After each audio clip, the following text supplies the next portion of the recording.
મારા પ્રિય દેશવાસીઓ, મન કી બાતમાં તમારું સ્વાગત છે, અભિનંદન છે। આ સમયે પૂરી દુનિયામાં પેરિસ ઓલિમ્પિક છવાયેલી છે। ઓલિમ્પિક આપણા ખેલાડીઓને વિશ્વ પટલ પર તિરંગો ફરકાવવાનો અવસર આપે છે, દેશ માટે કંઈક કરી દેખાડવાનો અવસર આપે છે। તમે પણ ખેલાડીઓનો ઉત્સાહ વધારો, ચીયર ફોર ભારત। સાથીઓ, રમતગમતની દુનિયાના આ ઓલિમ્પિકથી અલગ કેટલાક દિવસ પહેલાં ગણિતની દુનિયામાં પણ એક ઓલિમ્પિક થઈ છે, ઇન્ટરનેશનલ મેથેમેટિક્સ ઓલિમ્પિયાડ। આ ઓલિમ્પિયાડમાં ભારતના વિદ્યાર્થીઓએ ખૂબ જ ઉત્કૃષ્ટ પ્રદર્શન કર્યું છે। તેમાં આપણી ટીમે સર્વશ્રેષ્ઠ પ્રદર્શન કરતાં 4 સુવર્ણચંદ્રક અને 1 રજત ચંદ્રક જીત્યા છે। ઇન્ટરનેશનલ મેથ્સ ઓલિમ્પિયાડમાં 100થી વધુ દેશોના યુવાનો ભાગ લે છે અને કુલ ચંદ્રકોની સૂચિમાં આપણી ટીમ ટોચના 5 દેશોમાં આવવામાં સફળ રહી છે। દેશનું નામ ઉજાળનારા આ વિદ્યાર્થીઓના નામ છે પુણેમાં રહેતા આદિત્ય વેંકટ ગણેશ, પુણેના જ સિદ્ધાર્થ ચોપડા, દિલ્હીના અર્જુન ગુપ્તા, ગ્રેટર નોઈડાના કનવ તલવાર, મુંબઈના રુશિલ માથુર અને ગુવાહાટીના આનંદો ભાદુરી। સાથીઓ, આજે મન કી બાતમાં મેં આ યુવા વિજેતાઓને વિશેષ રીતે આમંત્રિત કર્યા છે। તેઓ બધા આ સમયે ફોન પર આપણી સાથે જોડાયેલા છે। નમસ્તે સાથીઓ, મન કી બાતમાં તમે બધા સાથીઓનું ખૂબ ખૂબ સ્વાગત છે। તમે બધા કેમ છો? અમે સર। અચ્છા સાથીઓ, મન કી બાત દ્વારા દેશવાસીઓ તમારા બધાના અનુભવો જાણવા ખૂબ જ ઉત્સુક છે। હું શરૂઆત કરું છું આદિત્ય અને સિદ્ધાર્થથી। તમે લોકો પુણેમાં છો। સૌથી પહેલાં હું તમારાથી જ શરૂઆત કરું છું। ઓલિમ્પિયાડ દરમિયાન તમે જે અનુભવ કર્યો છે તે અમને બધાને જણાવો।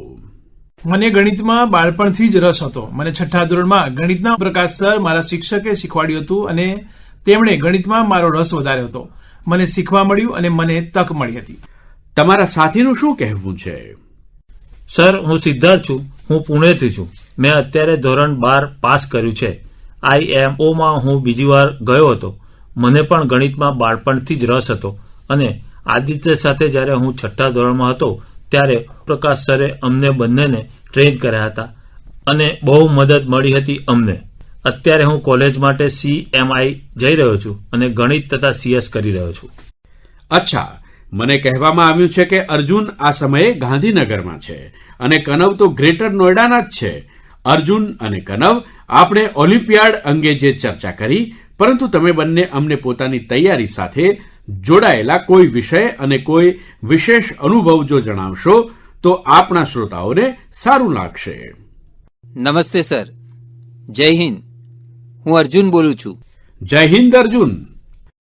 હું દિલ્હીમાં રહું છું અને મારી માતા શ્રીમતી આશા ગુપ્તા ફિઝિક્સના પ્રોફેસર છે દિલ્હી યુનિવર્સિટીમાં અને મારા પિતાજી શ્રી અમિત ગુપ્તા ચાર્ટર્ડ એકાઉન્ટન્ટ છે। હું પણ ખૂબ જ ગૌરવાન્વિત અનુભવી રહ્યો છું કે હું મારા દેશના વડાપ્રધાન શ્રી સાથે વાત કરી રહ્યો છું અને સૌથી પહેલા હું મારી સફળતાનો શ્રેય મારા માતા પિતાને દેવા માંગીશ।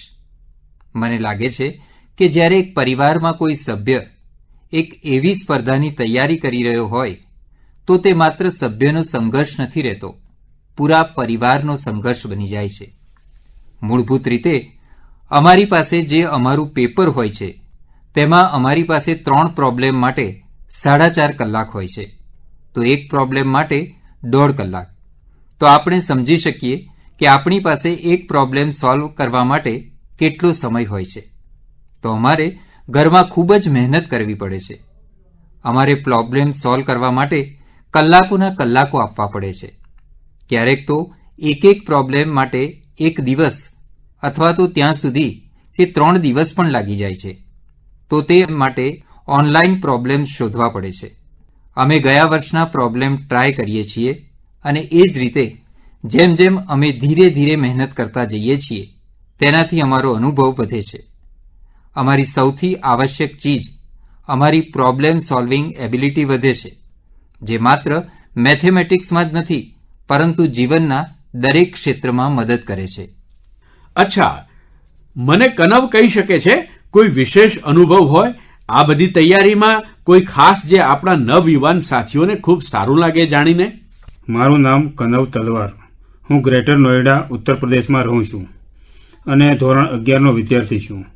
ગણિત મારો મનપસંદ વિષય છે અને મને બાળપણથી જ ગણિત ખૂબ જ પસંદ છે. બાળપણમાં મારા પિતા મને પઝલ્સ કરાવતા હતા, તેનાથી મારી રુચિ વધતી ગઈ. મેં ઓલિમ્પિયાડની તૈયારી 7મા ધોરણથી શરૂ કરી હતી. તેમાં મારી બહેનનું ખૂબ જ મોટું યોગદાન છે અને મારા માતા પિતાએ પણ મને હંમેશા ટેકો આપ્યો. આ ઓલિમ્પિયાડનું સંચાલન HBCSE કરે છે અને તેમાં 5 તબક્કાની પ્રક્રિયા હોય છે. ગત વર્ષે હું ટીમમાં પસંદ નહોતો થયો અને હું ઘણો નજીક હતો, તેમજ ટીમમાં ન હોવાથી ખૂબ દુઃખી હતો. મારા માતા પિતાએ મને શીખવ્યું કે કાં તો આપણે જીતીએ છીએ અથવા તો આપણે શીખીએ છીએ અને યાત્રા મહત્વની છે, સફળતા નહીં.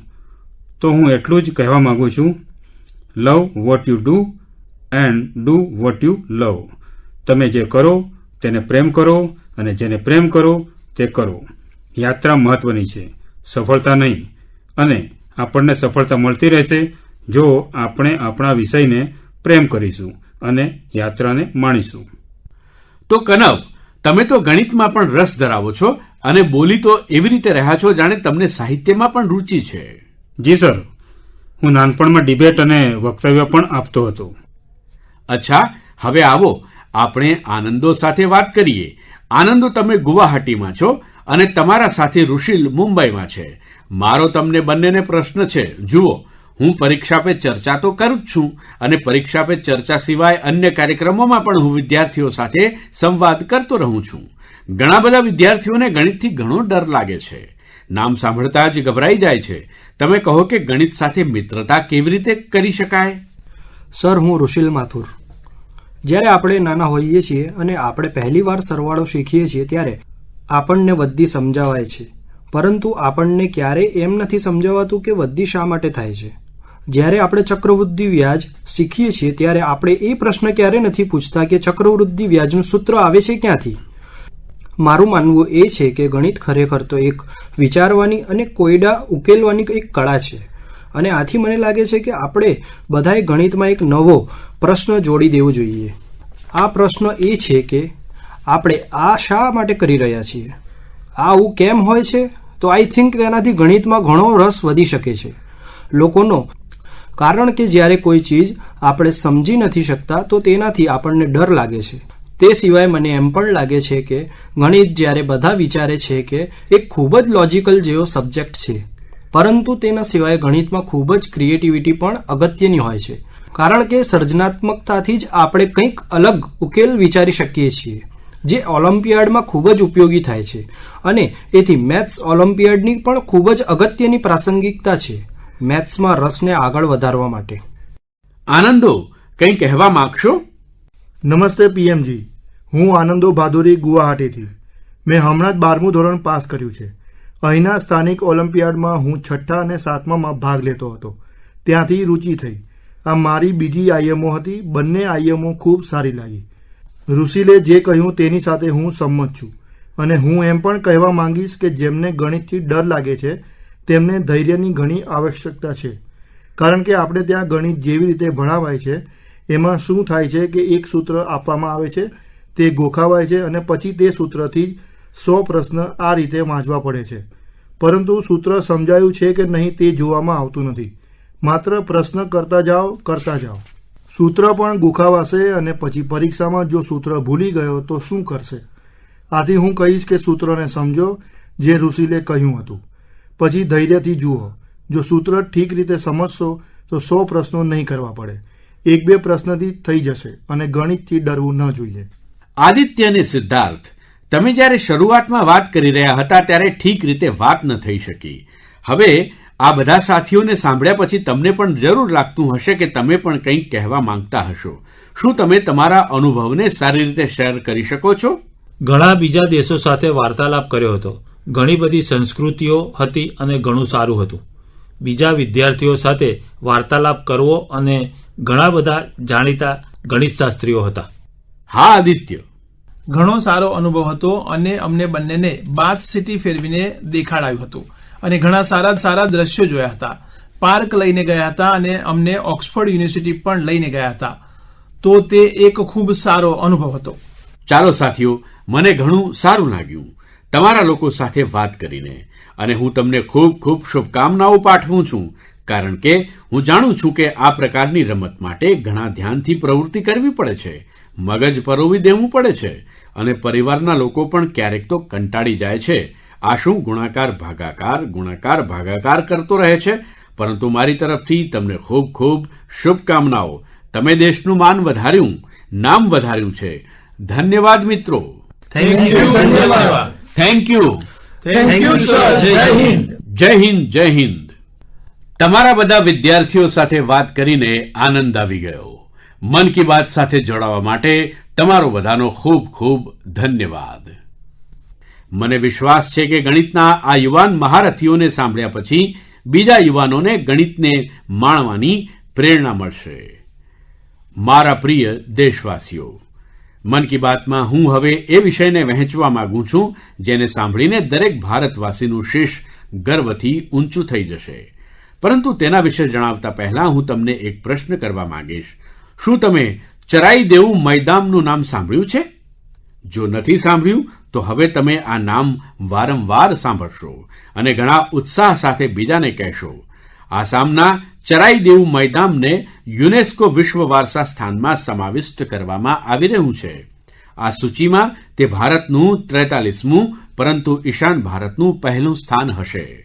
સાથીઓ, તમારા મનમાં એ પ્રશ્ન જરૂર આવી રહ્યો હશે કે ચરાઈદેવ મૈદામ છેવટે છે શું અને તે એટલું વિશેષ કેમ છે? ચરાઈદેવનો અર્થ છે shining city on the hills, અર્થાત શિખર પર આવેલું ચળકતું નગર. તે અહોમ રાજવંશની પ્રથમ રાજધાની હતી.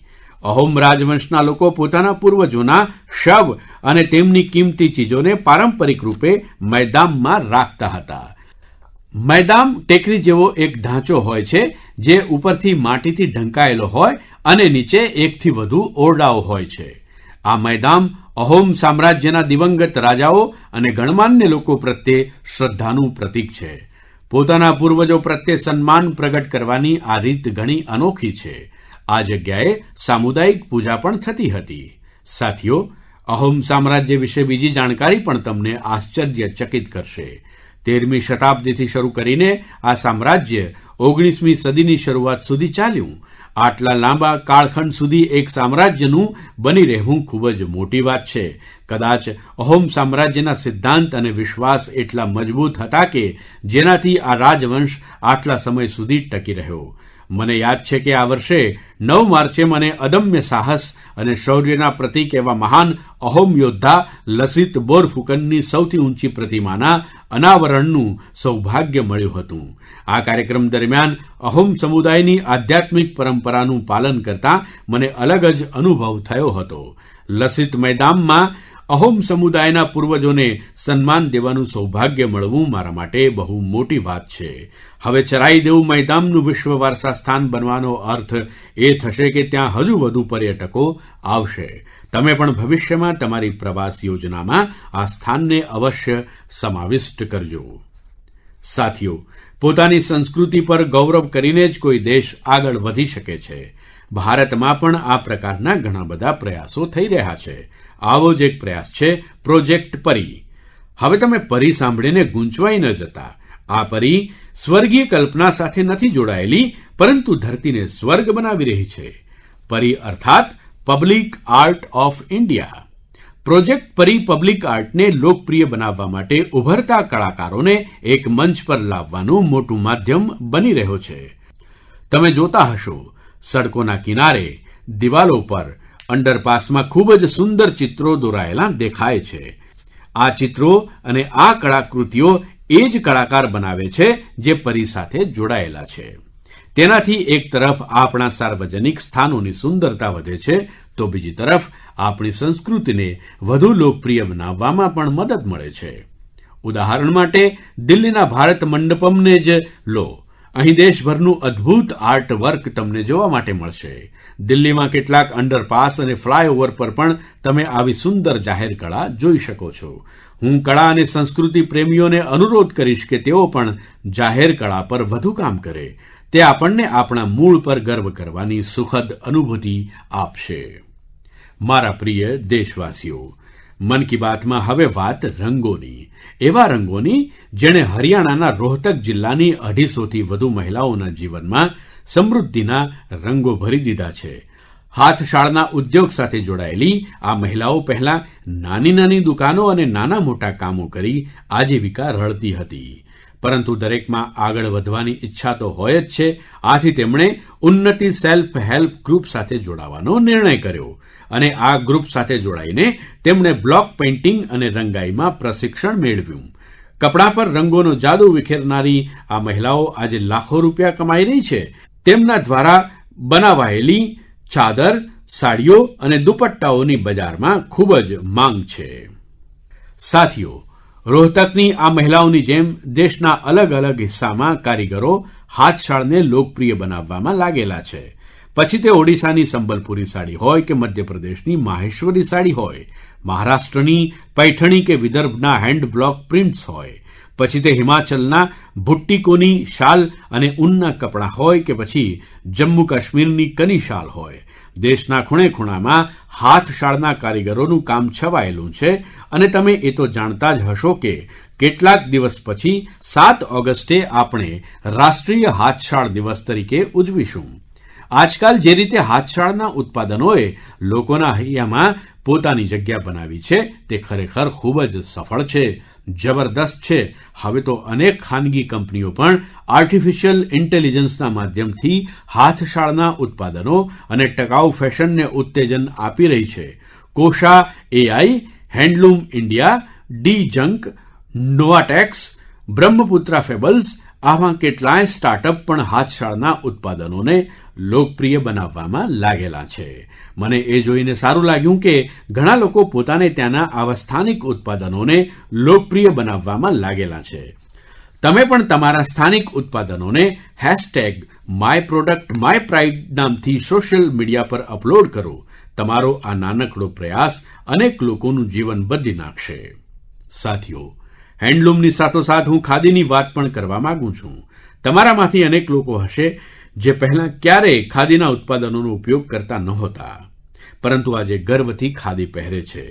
મને એ જણાવતા આનંદ થાય છે, ખાદી ગ્રામોદ્યોગનો વેપાર પહેલીવાર 1.5 લાખ કરોડ રૂપિયાને પાર પહોંચી ગયો છે. વિચારો, 1.5 લાખ કરોડ રૂપિયા! અને જાણો છો ખાદીનું વેચાણ કેટલું વધ્યું છે? 400% ખાદીનું, હાથશાળનું. આ વધતું વેચાણ મોટી સંખ્યામાં રોજગાર માટે નવા અવસરો પણ બનાવી રહ્યું છે. આ ઉદ્યોગમાં સૌથી વધુ મહિલાઓ જોડાયેલી છે તો સૌથી વધુ ફાયદો પણ તેમને જ થઈ રહ્યો છે. મારો તો તમને ફરી એકવાર આગ્રહ છે, તમારી પાસે જાત જાતના વસ્ત્રો હશે અને તમે અત્યાર સુધીમાં ખાદીના વસ્ત્રો નથી ખરીદ્યા તો આ વર્ષથી શરૂ કરી દો. ઓગસ્ટનો મહિનો આવી જ ગયો છે. આ સ્વતંત્રતા મળવાનો મહિનો છે, ક્રાંતિનો મહિનો છે. તેનાથી વધુ રૂડો અવસર બીજો કયો હશે ખાદી ખરીદવા માટે? મારા પ્રિય દેશવાસીઓ, મન કી બાતમાં મેં ઘણીવાર તમારી સાથે ડ્રગ્સના પડકારની વાત કરી છે. દરેક પરિવારની એ ચિંતા હોય છે કે ક્યાંક તેનું બાળક પણ ડ્રગ્સના સકંજામાં ન આવી જાય. હવે આવા લોકોની મદદ માટે સરકારે એક વિશેષ કેન્દ્ર ખોલ્યું છે જેનું નામ છે માનસ. ડ્રગ્સ વિરુદ્ધ લડાઈમાં આ બહુ મોટું પગલું છે. કેટલાક દિવસ પહેલાં જ માનસની હેલ્પલાઇન અને પોર્ટલનો શુભારંભ કરવામાં આવ્યો છે. સરકારે એક ટોલ ફ્રી નંબર 1933 જાહેર કર્યો છે. તેના પર કોલ કરીને કોઈ પણ આવશ્યક સલાહ લઈ શકે છે કે પછી પુનર્વસન સાથે જોડાયેલી જાણકારી લઈ શકે છે. જો કોઈની પાસે ડ્રગ્સ સાથે જોડાયેલી કોઈ બીજી જાણકારી પણ છે તો તે આ નંબર પર કોલ કરીને નાર્કોટિક્સ કંટ્રોલ બ્યુરોને જણાવી શકે છે. માનસને જણાવાયેલી દરેક જાણકારી ગોપનીય રાખવામાં આવે છે. ભારતને ડ્રગ્સ ફ્રી બનાવવામાં લાગેલા બધા લોકોને, બધા પરિવારોને, બધી સંસ્થાઓને મારો અનુરોધ છે કે માનસ હેલ્પલાઇનનો ભરપૂર ઉપયોગ કરો. મારા પ્રિય દેશવાસીઓ, કાલે દુનિયાભરમાં વાઘ દિવસ મનાવાશે. ભારતમાં તો ટાઈગર વાઘ આપણી સંસ્કૃતિનો અભિન્ન હિસ્સો રહ્યો છે. આપણે બધા વાઘ સાથે જોડાયેલા કિસ્સા વાર્તાઓ સાંભળીને જ મોટા થયા છીએ. જંગલની આસપાસના ગામમાં તો દરેકને ખબર હોય છે કે વાઘ સાથે તાલમેળ બેસાડીને કેમ રહેવું જોઈએ. આપણા દેશમાં એવા અનેક ગામો છે જ્યાં માણસ અને વાઘ વચ્ચે ક્યારેય ટકરાવની સ્થિતિ નથી આવતી, પરંતુ જ્યાં આવી સ્થિતિ આવે છે ત્યાં પણ વાઘના સંરક્ષણ માટે અભૂતપૂર્વ પ્રયાસો થઈ રહ્યા છે. જનભાગીદારીનો આવો જ એક પ્રયાસ છે કુલ્હાડી બંધ પંચાયત. રાજસ્થાનના રણથંભોરથી શરૂ થયેલું કુલ્હાડી બંધ પંચાયત અભિયાન ઘણું રસપ્રદ છે. સ્થાનિક સમુદાયોએ સ્વયં એ વાતના સોગંદ લીધા છે કે જંગલમાં કુહાડી સાથે નહીં જાય અને ઝાડ નહીં કાપે. આ એક નિર્ણયથી ત્યાંના જંગલ એકવાર ફરીથી લીલાછમ થઈ રહ્યા છે અને વાઘ માટે સુંદર વાતાવરણ તૈયાર થઈ રહ્યું છે. સાથીઓ, મહારાષ્ટ્રનું તાડોબા અંધારી વાઘ અભયારણ્ય વાઘના પ્રમુખ રહેઠાણમાંનું એક છે. અહીંના સ્થાનિક સમુદાયો, વિશેષ કરીને ગોંડ અને માના જનજાતિના આપણા ભાઈ બહેનોએ વન પર્યટનની તરફ ઝડપથી ડગ માંડ્યા છે.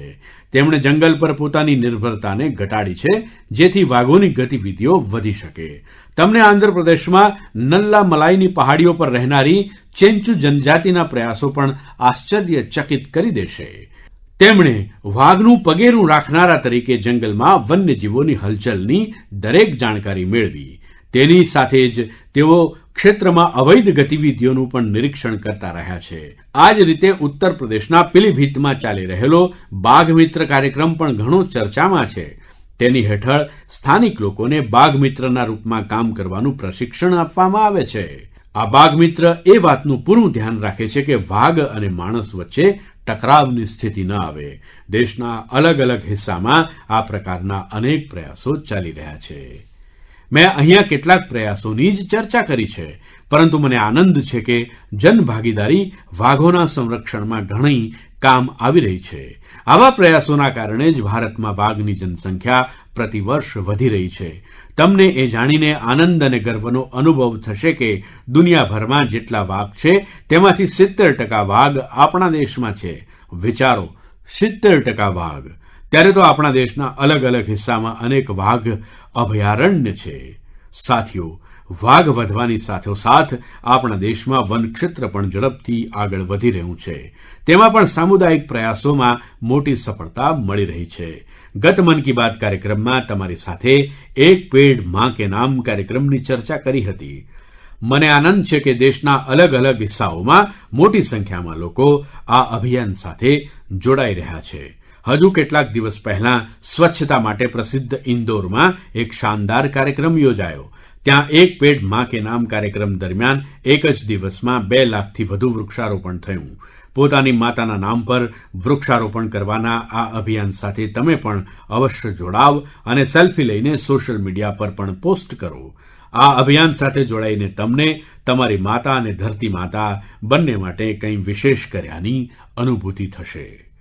મારા પ્રિય દેશવાસીઓ, 15 ઓગસ્ટનો દિવસ હવે દૂર નથી અને હવે તો 15 ઓગસ્ટ સાથે એક બીજું અભિયાન જોડાઈ ગયું છે, હર ઘર તિરંગા અભિયાન. છેલ્લા કેટલાક વર્ષોથી તો સમગ્ર દેશમાં હર ઘર તિરંગા અભિયાન માટે બધા પૂરજોશમાં રહે છે. ગરીબ હોય, ધનિક હોય, નાનું ઘર હોય, મોટું ઘર હોય, બધા તિરંગો ફરકાવીને ગર્વનો અનુભવ કરે છે. તિરંગાની સાથે સેલ્ફી લઈને સોશિયલ મીડિયા પર પોસ્ટ કરવાનો ક્રેઝ પણ દેખાય છે. તમે નોંધ્યું હશે કે જ્યારે કોલોની કે સોસાયટીના એક ઘર પર તિરંગો ફરકે છે તો જોતજોતામાં બીજા ઘરો પર પણ તિરંગો દેખાવા લાગે છે. એટલે કે હર ઘર તિરંગા અભિયાન તિરંગાની પ્રતિષ્ઠામાં એક અદ્વિતીય ઉત્સવ બની ચૂક્યું છે. તેના માટે હવે તો અનેક પ્રકારના ઇનોવેશન પણ થવા લાગ્યા છે. 15 ઓગસ્ટ આવતાં ઘરમાં, કાર્યાલયમાં, કારમાં તિરંગો લગાવવા માટે જાતજાતના ઉત્પાદનો દેખાવા લાગે છે. કેટલાક લોકો તો તિરંગો પોતાના મિત્રો, પાડોશીઓને પણ વહેંચે છે. તિરંગા અંગેનો આ ઉલ્લાસ, આ ઉમંગ આપણને એકબીજા સાથે જોડે છે.